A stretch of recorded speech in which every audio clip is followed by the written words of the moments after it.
Alauna imedya na pala. Ngayon pala ang kami makain ng tanghalian. Yung kamay ko'y sugat na kaya may tali.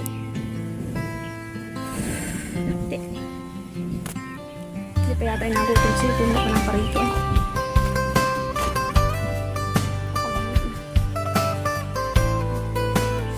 Hindi po kami nag-uwi sa bahay. Padadala kami ng pagkain sa aking kapatid. Sa baryo ng May Ilaya, mga kain na dito sa dampa. Parang maulan. Ikoy, kain tayo! tahimik ang buhay na Ang dami pa. kinalakhan. Hindi pa nakahati ang anihin, ano? Hindi pa nakahati. Ilang araw na tayo. Ngayon ang ulan.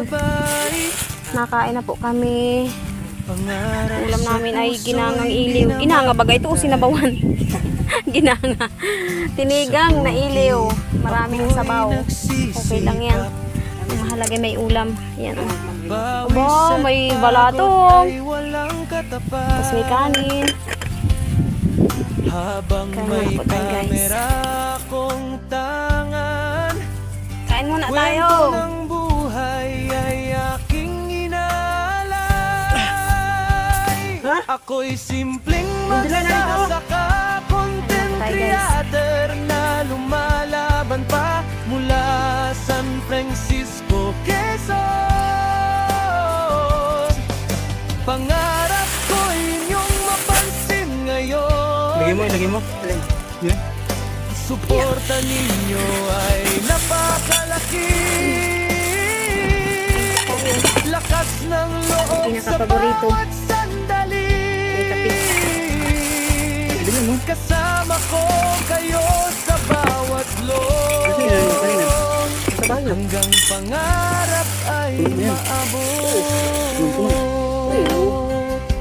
Ay, sugat-sugat. Ang daming sugat sa kamay. Saan yung mga plastic? Katulad ng gawa ko. Saan palumpun. Ano ang buna? May kape. Kahit mahirap ang buhay minsan, hindi sumusuko sa laban ng buhay. Sa bawat ngiti at simpleng saya, doon ko nakita ang tunay na halaga. Utot man din. Mga kaibigan at followers Kain nito sa akin. Kulang. maraming salamat sa suporta ninyo. Kanin doon kita, Marcin. Habang may Ay, ganito din, taong naniniwala, Ang daming gamit sa akin. Kung mabilis mabusog. patuloy